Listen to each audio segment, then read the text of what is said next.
kakati nno mbozeyo gye ngendo banyumiza si ya mikolo ya baby shower nanyini mboze nangambye yajogerako ku Facebook I think wangambye siri so sure naye abafollowing mba mwagirabako tunyumirwe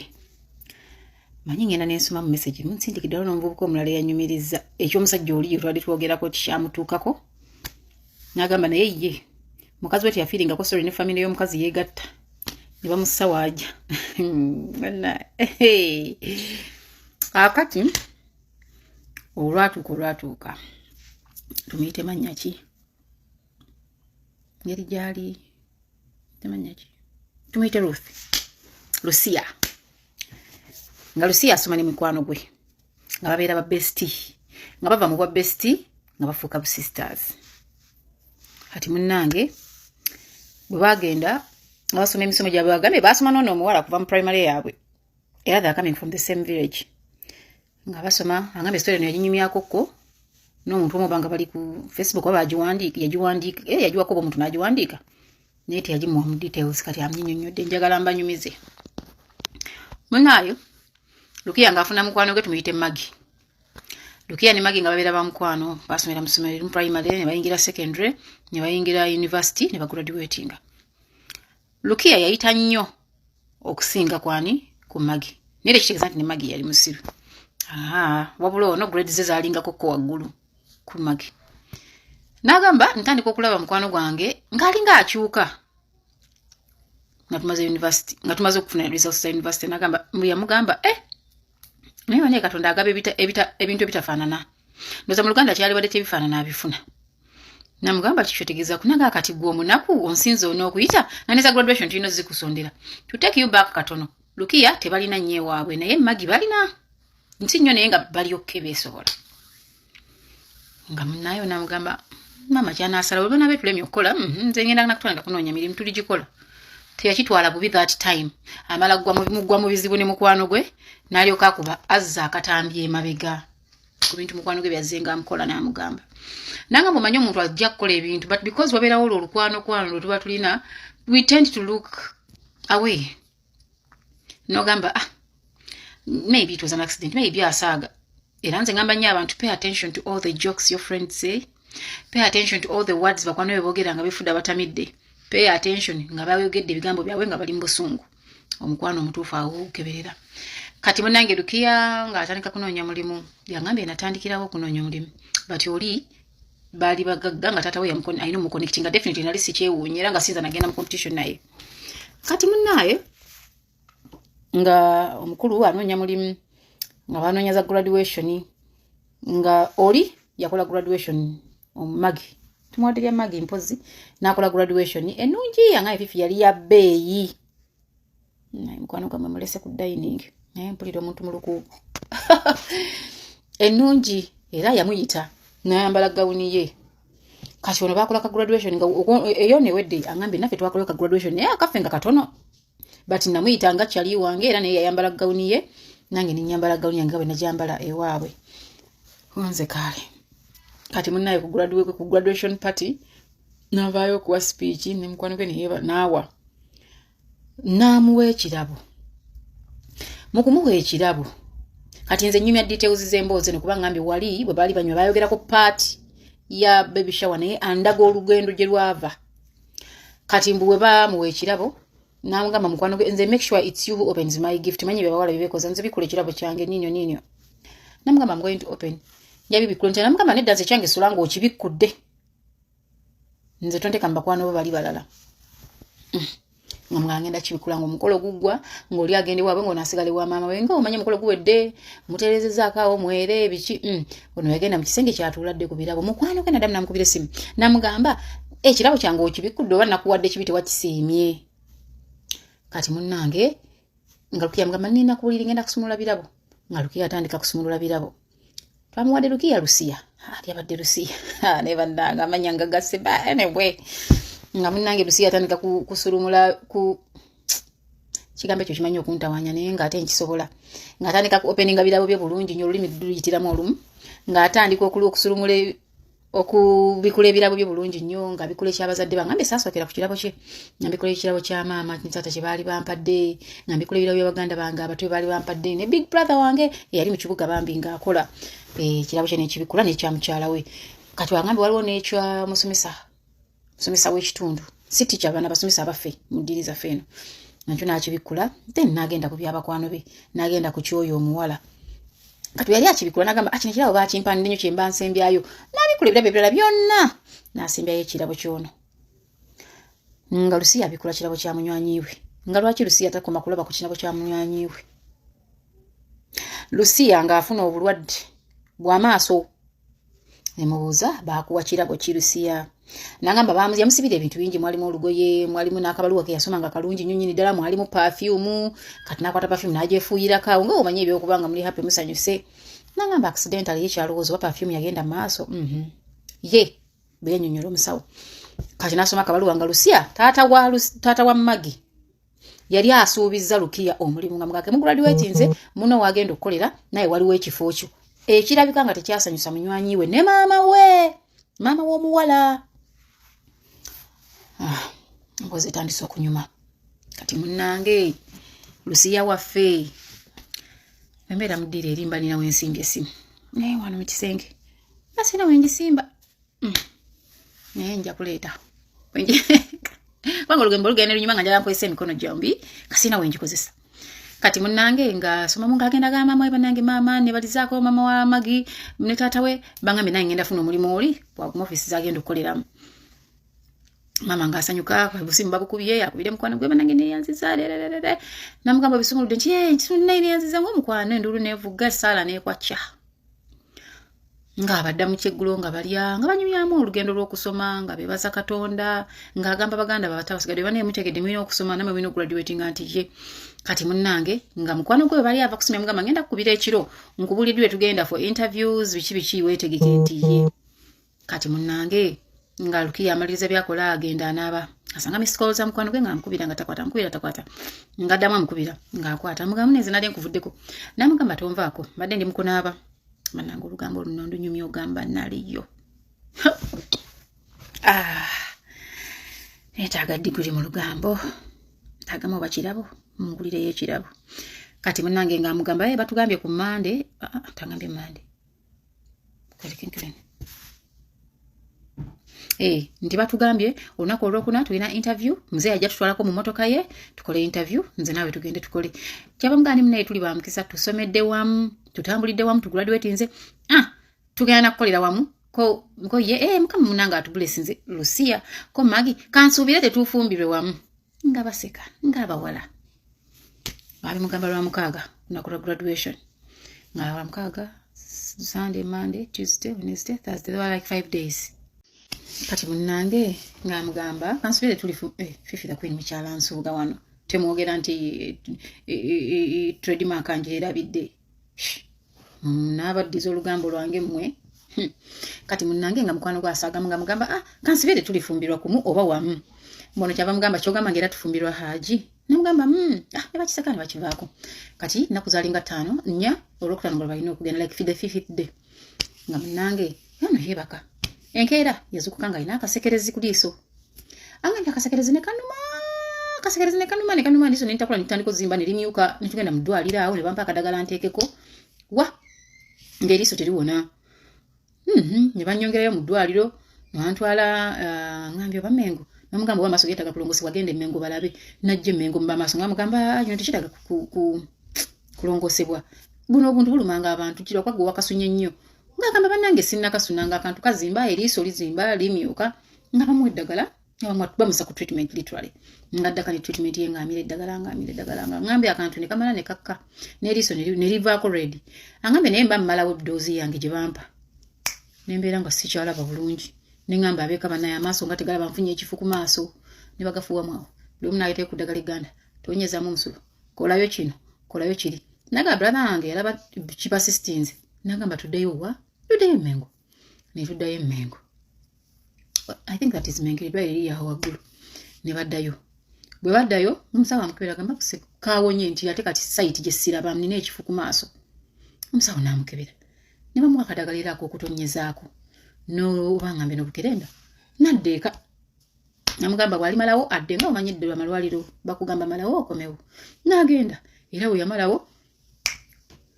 actually nga tanna malawo yaddeka namire daga the next day nekigetinga worse nga maaso gafiira ddala ayine ennaku mbalo genda ku interview ey'omulimu munnange nga maama we amukwata amutwala ku ttale alime muleka waka kubanga yali amaaso getegalaba bulungi ayina okulima ate omwana akoze eki amaaso gatabusenga nga bafuna byakunywa byawo nga kira ne maama we nga amutuuza nga onooba olima n'otuuza omwana waawo nga balima namugaba naye bannange maama ebizibu bijjira abatabyagala interview etuuse ate amaaso gafaaki biki nga ne mukwano gwe bambi ajjanga n'amukeberako ku nsi teri kibi nga muntu akugiribyanga akuyinako access nga akukeberako nalaba oba ogezemu naddamu n'anywezaamu eyo si mwangu munnaye nga mukangambe mukwano wange yajjanga nandeteranga n'ebyokulya nananfaako nangamba tofaayo amaaso gegawonera kasadadi akyaliwo ojja kugenda okola interview nga munnanga abeeranga mukaaba nakusaba kati nga maama we yamutwala ku ttale emirundi gyali ebiri omulundi ogwokubiri baba batudde ne wayitawo bana abasajja mbw abatambula balanga eddagala abo abasajja babeera n'enje y'ombwezi eŋŋanda abamu baba batunda oba obusuwa bwe bityo n'ayitawo awo n'abuuza maama we ng'amumanyi mukyala wakukyala ayitanga waawo amumanyi nga onogamba maka g'abaagundi awo muli mutya bannanga ate eyatikkirwa akola ki mu nnimiro atudde na butuuzi bano be balina amaanyi balina okuyamba ku bakadde omama kyava agamba omusajja munnange omwana teyanzibyeko amaaso omusajja nazza akagaali ke emabega namugamba okuzibako amaaso kutya namunnyonnyola namugamba ii angambye omusajja ono oluganda lwe terwalinga nnyo lulungi ayogeranga bano abasajja abakiga bajjanga okulima mu nnimiro z'abantu namugamba omwana aziba atya amaaso mbonajja namukanula mbw atya amaaso namufuuwamu nagamba omuntu yakamala okusoma n'aziba amaaso bwatyo nti munange ye twagenzeko mu masomo malwaliro amazungu tebalaba nnyo obuzibu ne batwadde akadagala tutonyezeeko kono nti kale nja kubuuzaako enkya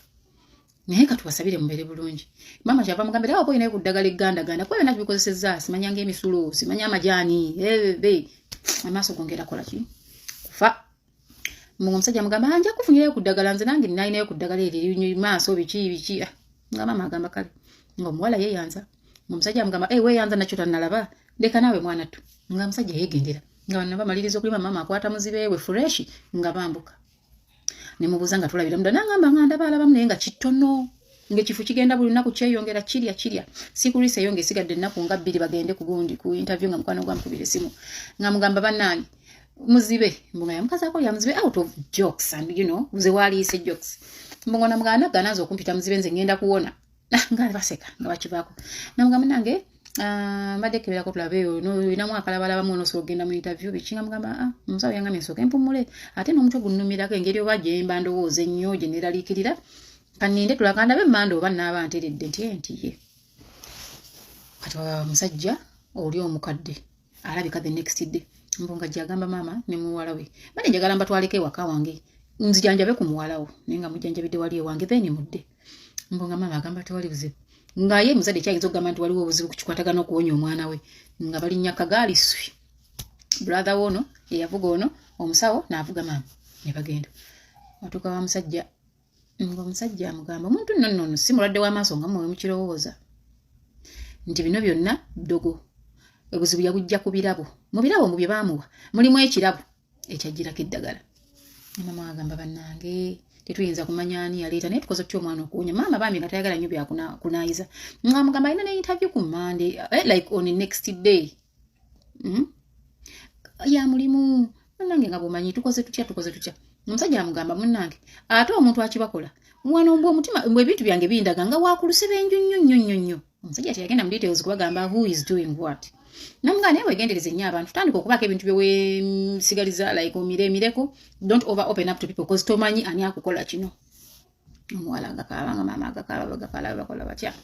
ng'omusajja mbw afuna budagala ng'afuwa mu liiso ly'omuwala shushu ng'amuwa obudagala ng'agamba maama genda omubike omunyokeze anaabeera eddagala anyweko lino batonyeze banaabe bayenge batonyeze mu maaso nti ye agambye fifi omusajja yamponya amaaso after 2 weeks naye nga interview ewedde omulimu guyise oli agenze n'akola it took me 2 weeks okuddamu okulaba obulungi nga tukozesa ddagala oli omusajja nga yafuwafuuyi maaso nampa obudagala awo ne bantwala eka kati munnaye kubanga ezzungu ngamba lyali liganye nga batonyezako tewali nabeerawo kati taata w'oli omuwala yajja kulaba ku nodi bangambye amaaso gateredde nti ye oliredde ogenda ku mulimu nti ye nti kale ojja genda wayise exhibit munange nga nona bamu olunaku lwagenda ku mulimu nakubira mukwano gwe wasula bakyankyaye saala bagisimbudde bakoze batya nga yetegekera genda ku mulimu ku interview ngagenda ku interview ng'agiyita kati ku mulimu eno gye yagenda yasangayo omuvubuka bano abalungi abahanka si nnyo naye yangambye omuvubuka omulungi si musajja mukulu ate nga yali omundoza ku bano baba directors I don't know nagamba nze nakola gwe yankozesa interview nenjiyita ne tutandika okubeera abomukwano just friendship but tekyasanyusa mukwano gwange era nampita nantuuza nambuya nangamba toswaza taata wange n'okolera emize emibi wano ku mulimu we yatuleese tulina omuwa ekitiibwa babosi wawe ekitiibwa oyo bosi waffe mugende mpola saga taata wange anyiige nti naleeta omuntu eyamuswaza biki kinamugana naye sirina kikyamu kyenkoze just akozeseza interview no natandika okukola bwe yatandika okukola ne babikaminga close n'omulenzi ng'omuwala ageza kukola omulenzi naye ng'omulenzi ali nnyo ku muwala binyiiza mukwano gwe nangamba lumu twali tudda nga taata we yatuvugako tuddaka munatandika emboozi y'okunyumya nyoni mukwano gwe n'asuulawo layini munagamba taata yonna bananga banaku balina olukisakisa kani imagine Lukia kati naye akola ssebo ngwano asomye graduate nze olina olukisakisa ko taata we nkyaye nsi teriiko munaku yono Lucia yanga taata w'omuwala kiyaddamu nagamba ensi buli muntu esobola omufuula omunaku so tekiriiko asooseyo naani so enter marriage ng'osibwe sibye bbiri nze nali nga sinabakufumbiranga taweli yange wenjirese wenjisange kintu kyange wenkirese saawa zakakati cocktail ajja kujja mu dakiika emu ng'ekisenge kyonna kyonna akiyiye okiwulira kati ngamba nga toli mugumiikiriza obufumbo bwona obusobola oyingira ekiyigo nga wakakisisimula kyonna n'osanga ng'akitobeza anti n'obufumbo omusajja abanga bebi olabirira mafini nga bw'olabirira ne cocktail okiwulira kakati mukwano n'obufumbo si mmere wabeerayo ups and downs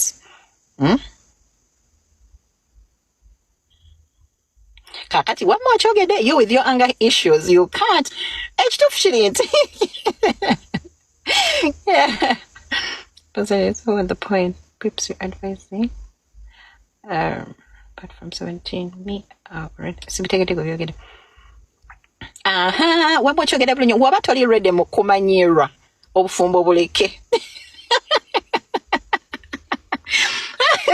waba toli ready kumanyirwa obufumbo bineno manyi mbiraba ku TikTok hoko mpo babe simanya they are ordering simanya zi pizza mukwano mu bufumbo tunyiga toke nuteka katunkumala uteka ko biringanya tushaka netu fumbe mmere omuwumbo okiwulira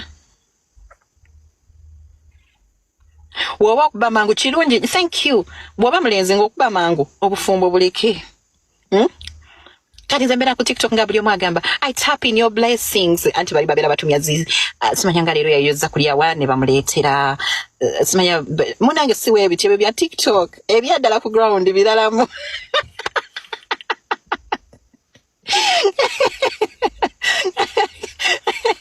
ku ground biralamu bw'oba onyiga mangu obufumbo buleke bw'oba gwe bano mbusisobya obufumbo buleke oh my God, this life has been so funny. I am glad I took some time off to come and talk to you guys. Makazi omanyi mwagala nnyo kubeera nti no buli dakiika mu abasajja be baba disappointing mbu mwe temukolayo ku nsobi mwe muli batuukirivu. Someone said giving birth at an old age. 30 years is not old, my dear. Myaka 3 mbu mingi nnyo kale zaala genda ozaale gwagala okuzaala ng'oli muto genda ozaale. Omanyi mwagala tubeera nga tubegayirira gana amagezi mukwano I'm not paid for this, you understand? I am simply telling you the truth. I am simply looking at the research. Like you look at so many people abaana abasinga bali mukaba nze mbeera ku TikTok kuneno nenda abaana abasinga ababeera bali mukaba nga baana bato nga ine kiyali akola yali takimanyi. Then someone said but 26 years obeera muntu mukulu kale genda ozaale bwe banaakufuula single mother ojja kudda ogambe kale rape yali abyogerako. There is no time. Boom, boom, boom, boom, boom. I just saw which artist on America, that American artist Terinya Ligenzi, who is pregnant and she's like 40 years. Rihanna mama musingo obuto. naye mumanyi wali kunyumirwa motherhood after enkola gyakozemu nga kati buno shiba ali lubuto yasoose n'ahasolingira obulamu bwe n'abutegeka n'abutegeka bana teri kirungi nga essaawa zino okimanyi nti no abakazi musobola n'okutuuka enkya nga okoze akasente ko ng'ogamba kati just Ashanti. Yes, thank you Amma for giving me the name. Ashanti is pregnant. Kati mmwe nga mukutandika okuŋŋamba mbu 30 years mingi kale omuntu akoze ensobi oba omuntu gwe balesewo as a single mother at 30 years tetujja muneenya nnyo kubanga awutukkiriza nti man kyayabise naye gwe oli mwana muto oli kwesuula bagamba oli kwesuula mu kinnya ng'olabira ddala bwoti because tetugenda gamba mbu relationship mbu every relationship is ended by every relationship abasajja be balinamu empisa embi nedda namwe abakazi mulina empisa embi ezammwe so it is very possible ogenda kufuna olubuto obeere nga kufuna olubuto omusajja akulemerera gamba mukazi alina empisa embi akulekewo nga mutuufu olina empisa embi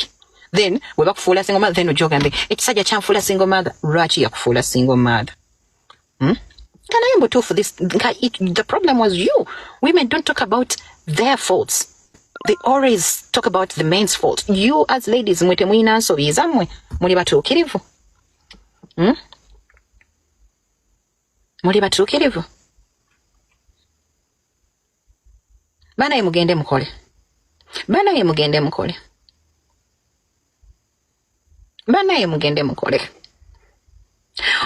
Single mother ina mwetoke tamenyeka nnyo nga single mother atayinamu ate nga muto nga gwoba kyali mu lusirika nga yaluvuddemu okitegeera najja nakwekwasa kono mugamba mukwano nze nkyanyiize so ekisookera ddala mu bufumbo olina okubeera nga tonyiga mpaka ebyo ebyolusirika ne mumala emyezi simanya weeks no that's not good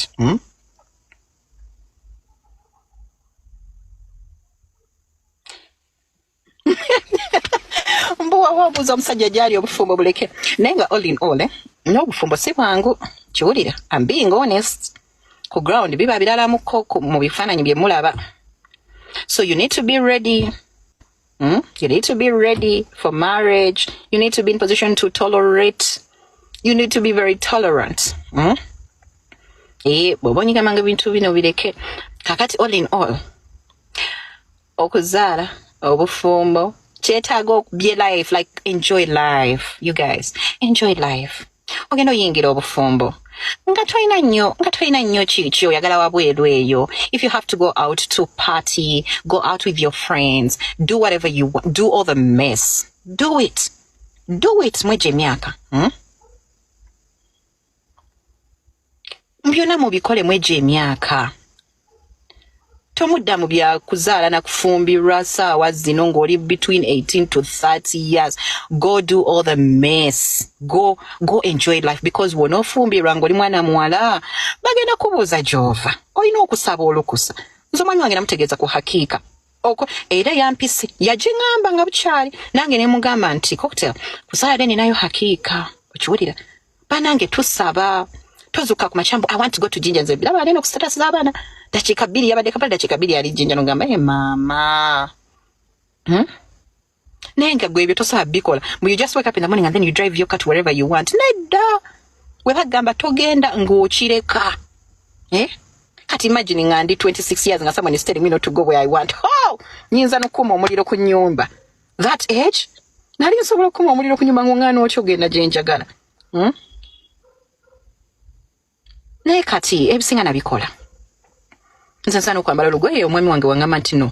olutaragadde because of ABCD ngamba sure babe ngamba yes kanduchamu naye luli nali tosobola kuŋŋambako because emyaka gyali gya kunyumirwa bulamu